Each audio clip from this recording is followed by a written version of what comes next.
This quote beautifully encapsulates the importance of shadow work. But what does it really mean to honor and accept our shadow? What is the shadow self? How does it impact our lives? And most importantly, how can we integrate it into our conscious being? At just 11 years old, Johnson had a near-death experience. He was in a devastating car accident that left him teetering between life and death. During those moments, he described entering a golden world, a place of indescribable peace, beauty, and unity. For a brief moment, he transcended the boundaries of human experience and felt a connection to something divine. But when he was brought back to life, that golden world vanished. What replaced it was an overwhelming sense of loss. He felt disillusioned with life, unable to find meaning or joy in the mundane. This emotional weight, this profound disconnect from himself and the world, was the beginning of his shadow. Years of therapy and self-exploration taught him a profound lesson. The very consciousness that caused his suffering was also the key to his healing. Later, Johnson met Carl Jung, whose advice became a cornerstone of his life. Spend most of your time alone.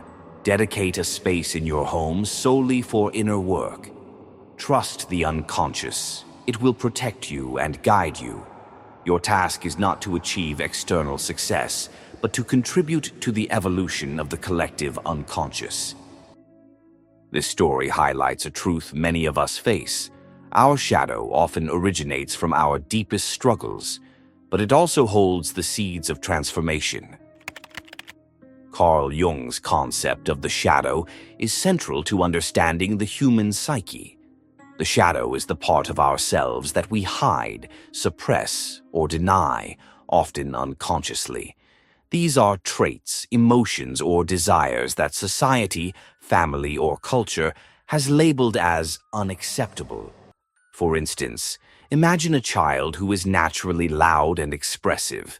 If they are constantly told to be quiet or stop being annoying, they may learn to suppress their natural exuberance. Over time, this repression creates a shadow, a hidden part of their personality that still exists, but is no longer consciously acknowledged. The shadow doesn't just form in childhood, it's a lifelong process. Anytime we feel ashamed, guilty, or unworthy, and we bury those feelings instead of addressing them, we're contributing to the shadow. However, the shadow isn't inherently bad. It's simply the unacknowledged side of ourselves. The problem arises when we ignore it, allowing it to fester and influence us in unconscious ways. There are several common misconceptions about the shadow that prevent people from engaging in shadow work. The shadow is evil. This is perhaps the most pervasive misconception. The shadow isn't evil, it's simply unexamined. While it may contain traits we consider negative, such as anger or jealousy, it also holds aspects of ourselves that are neutral or even positive, like creativity or passion. Shadow work is about fixing yourself. Shadow work isn't about becoming perfect, it's about becoming whole. The goal is to integrate, not eliminate, the shadow. By accepting and understanding these hidden parts of ourselves, we become more authentic and balanced. You can escape your shadow. The shadow is an integral part of the psyche. Denying it doesn't make it go away. It just drives it deeper into the unconscious, where it gains more power. Jung famously said, "Until you make the unconscious conscious, it will direct your life and you will call it fate."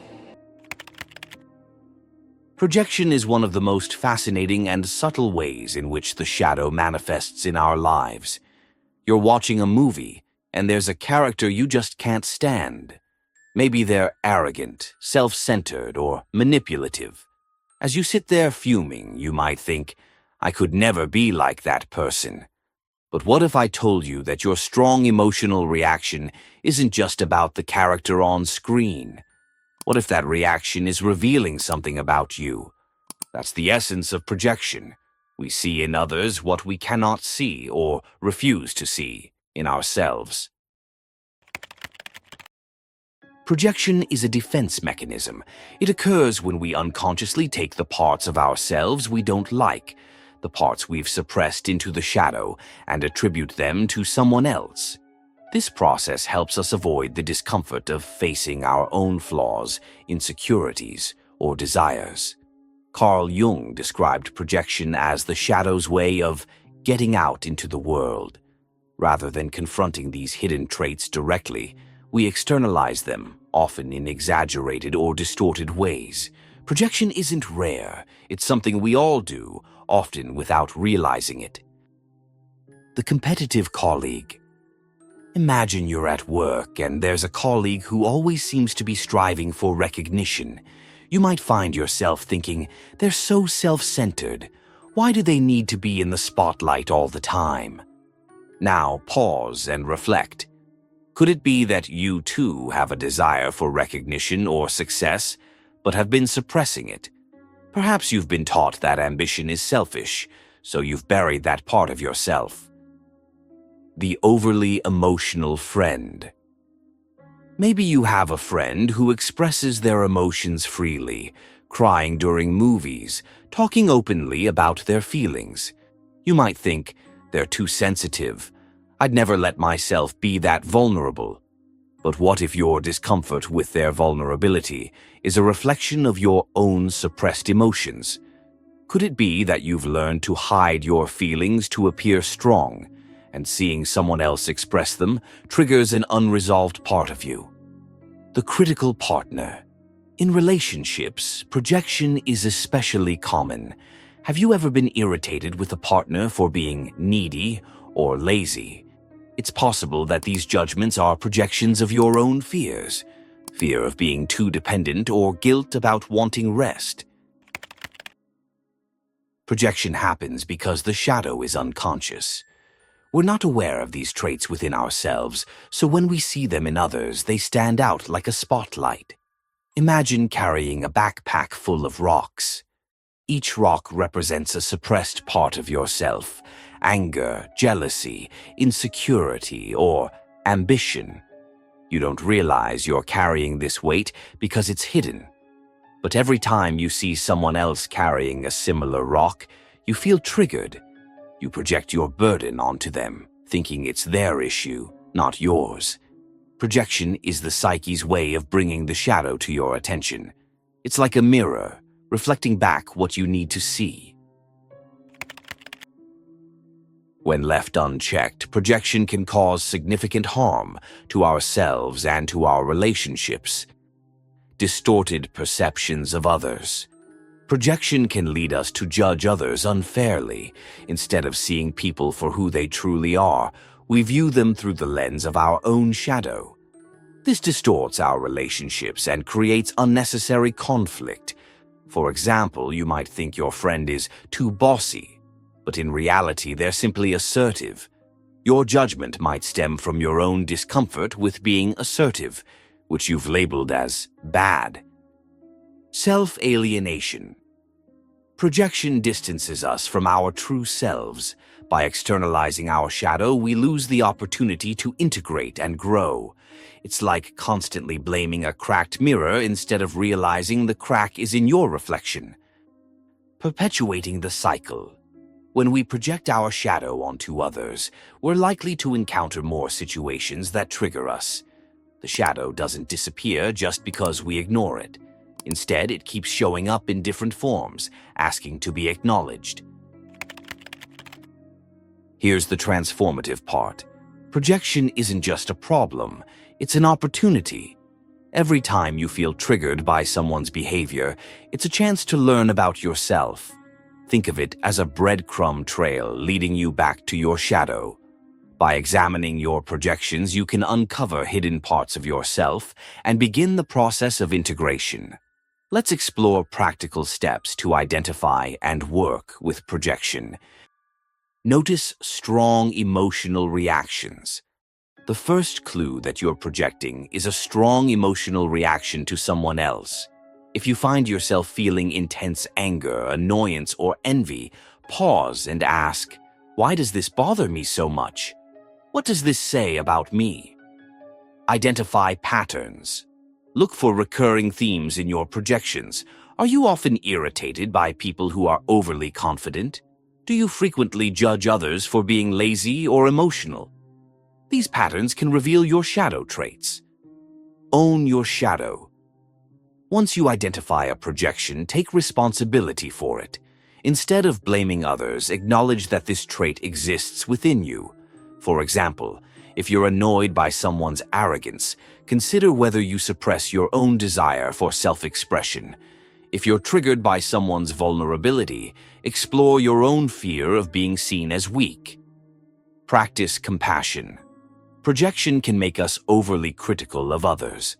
By recognizing that we're all human with our own shadows and struggles, we can approach others and ourselves with greater compassion. Seek integration. Integration is the ultimate goal. This means embracing the parts of yourself you've disowned and finding ways to express them healthily. If your shadow contains suppressed anger, learn to set boundaries. If it holds unexpressed creativity, give yourself permission to explore it. Here are a few examples of how recognizing and integrating projection can transform your life.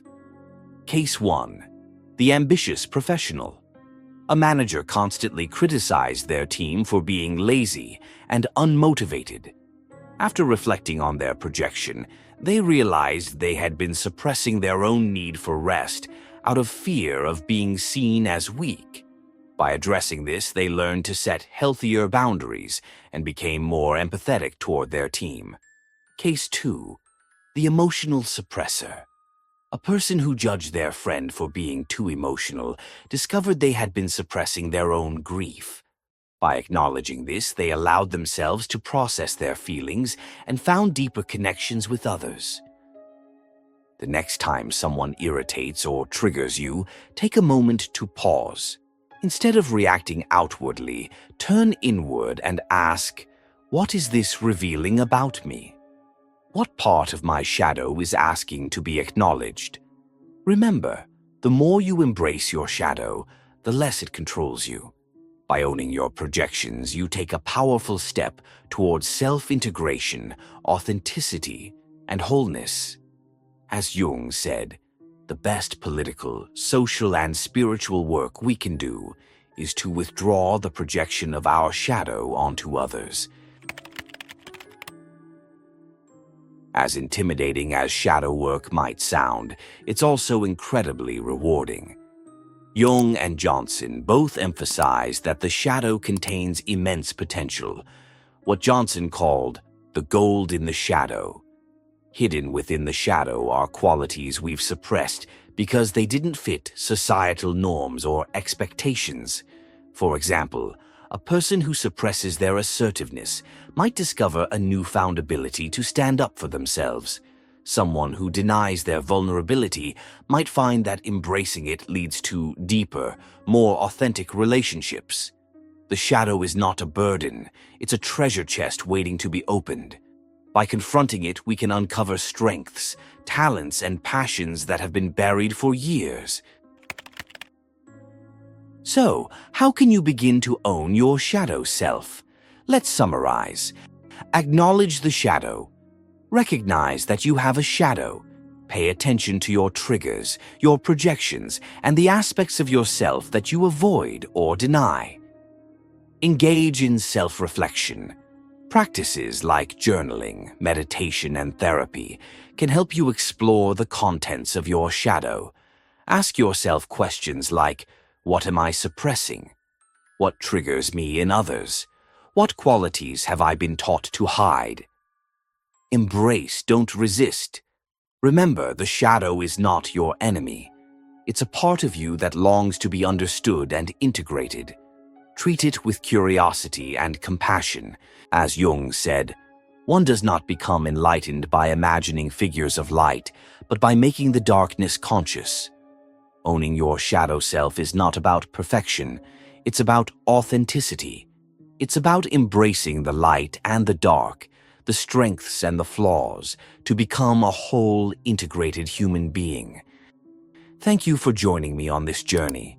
If this message resonated with you, leave a comment below. Together, let's continue exploring the depths of our inner worlds.